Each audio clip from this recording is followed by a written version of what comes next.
നമസ്കാരം.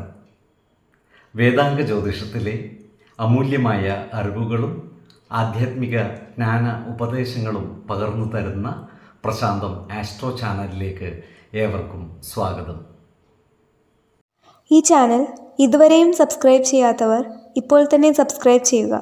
നോട്ടിഫിക്കേഷൻ ലഭിക്കുന്നതിനായി bell button അമർത്തുമല്ലോ. ഒപ്പം ചാനൽ ലൈക്ക് ചെയ്യുക, ഷെയർ ചെയ്യുക, കമൻറ്റ് ചെയ്യുക.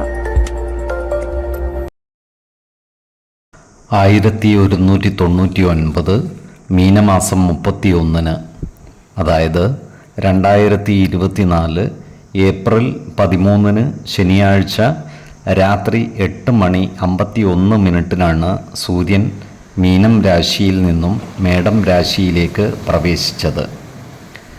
മകയിരം നക്ഷത്രം 4-ാം പാദത്തിൽ മിഥുനക്കൂറിലാണ് ഈ വിഷു സംക്രമം നടന്നത്.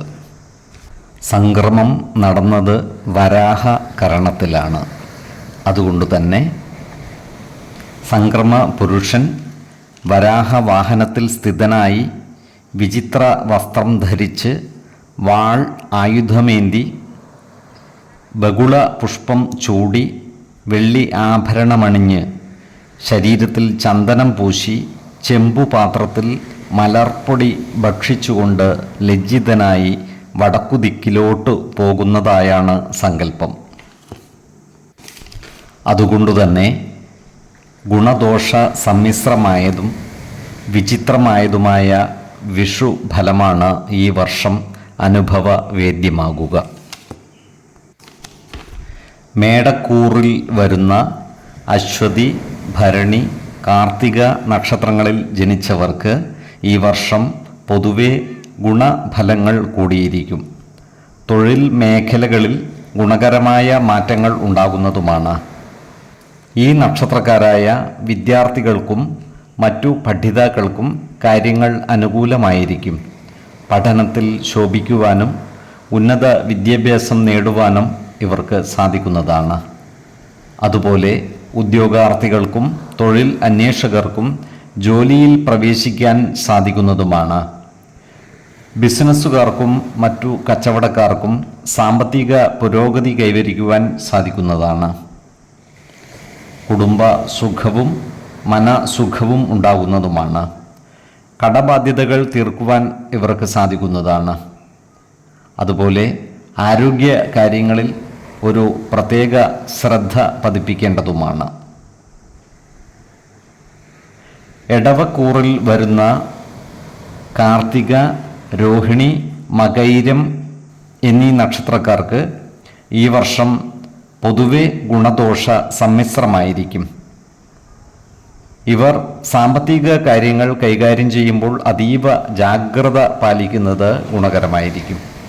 അമിത ചെലവുകൾ നിയന്ത്രിച്ചു നിർത്തുകയും സാമ്പത്തിക നഷ്ടം വരാതിരിക്കുവാൻ പരമാവധി ശ്രദ്ധിക്കുകയും വേണം. അതുപോലെ ജോലിസ്ഥലത്ത് ആത്മസംയമനം പാലിച്ചു പ്രവർത്തിക്കേണ്ടതും തീരുമാനങ്ങൾ എടുക്കുമ്പോൾ ജാഗ്രത പാലിക്കേണ്ടതുമാണ്. ജോലിസ്ഥലത്തുള്ള അനാവശ്യ ഭാഷണങ്ങളും ഇടപെടലുകളും ഒഴിവാക്കി മുന്നോട്ട് നീങ്ങേണ്ടതുമാണ്. അതുപോലെ വിദ്യാർത്ഥികളും മറ്റു പഠിതാക്കളും പഠന കാര്യങ്ങളിൽ വളരെയധികം ശ്രദ്ധ ചെലുത്തി മുന്നോട്ട് നീങ്ങേണ്ടതാണ്. പ്രത്യേകിച്ചും ഉപരിപഠനം നടത്തുന്നവർ ശ്രദ്ധിച്ചില്ലെങ്കിൽ പഠനത്തിൽ പിറകോട്ട് പോകുവാനുള്ള സാധ്യതകളും കൂടുതലാണ്. ഈ നക്ഷത്രക്കാർ ഏറ്റെടുക്കുന്ന കാര്യങ്ങൾ വിജയകരമായി പൂർത്തീകരിക്കുന്നതാണ്. അതുപോലെ വിവാഹാദി മംഗളകർമ്മങ്ങളിൽ സംബന്ധിക്കുവാനുള്ള യോഗവും ഇവർക്കുണ്ട്. ഏതൊരു കാര്യം ചെയ്യുമ്പോഴും 2 വട്ടം ആലോചിച്ചു മുന്നോട്ട് നീങ്ങുന്നതാണ് ഗുണകരമാവുക. മിഥുനക്കൂറുകാരായ മകയിരം, തിരുവാതിര, പുണർദം നക്ഷത്രക്കാർക്ക് ഈ വർഷം പൊതുവെ കാര്യങ്ങൾ അനുകൂലമാണ്. പൊതുവെ സന്തോഷവും മനസുഖവും ഇവർക്ക് ലഭിക്കുവാൻ ഇടയുണ്ട്. ഏറ്റെടുക്കുന്ന കാര്യങ്ങളിൽ വിജയം വരിക്കുവാനും കർമ്മ രംഗത്ത് അനുകൂലമായ മാറ്റങ്ങൾ കൊണ്ടുവരുവാനും ഇവർക്ക് സാധിക്കുന്നതാണ്. കാലത്തിനനുസരിച്ച നൂതന തൊഴിൽ സംരംഭങ്ങൾ ആരംഭിക്കുന്നതിനും ഇവർക്ക് സാധിക്കുന്നതാണ്. ക്രിയാത്മകമായ പ്രവർത്തനങ്ങളിലൂടെ എല്ലാവരുടെയും ഇഷ്ടം നേടിയെടുക്കുവാനും ഇവർക്ക് സാധിക്കുന്നതാണ്. കലാകാരന്മാർക്കും പൊതുപ്രവർത്തകർക്കും അനുകൂലമായ കാലമാണ്. ഭൂമി, വസ്ത്രം, ആഭരണങ്ങൾ എന്നിവ ലഭിക്കുവാനുള്ള യോഗവും ഇവർക്കുണ്ട്.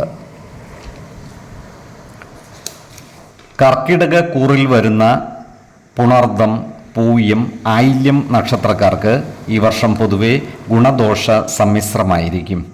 ഈ നക്ഷത്രക്കാർക്ക് കർമ്മ മേഖലയിൽ കാര്യങ്ങൾ അനുകൂലമായിരിക്കില്ല. ജോലിസ്ഥലത്തുള്ള അനാവശ്യ ഇടപെടലുകളും ഭാഷണങ്ങളും ഒഴിവാക്കി മുന്നോട്ട് നീങ്ങുവാൻ പരമാവധി പരിശ്രമിക്കേണ്ടതാണ്.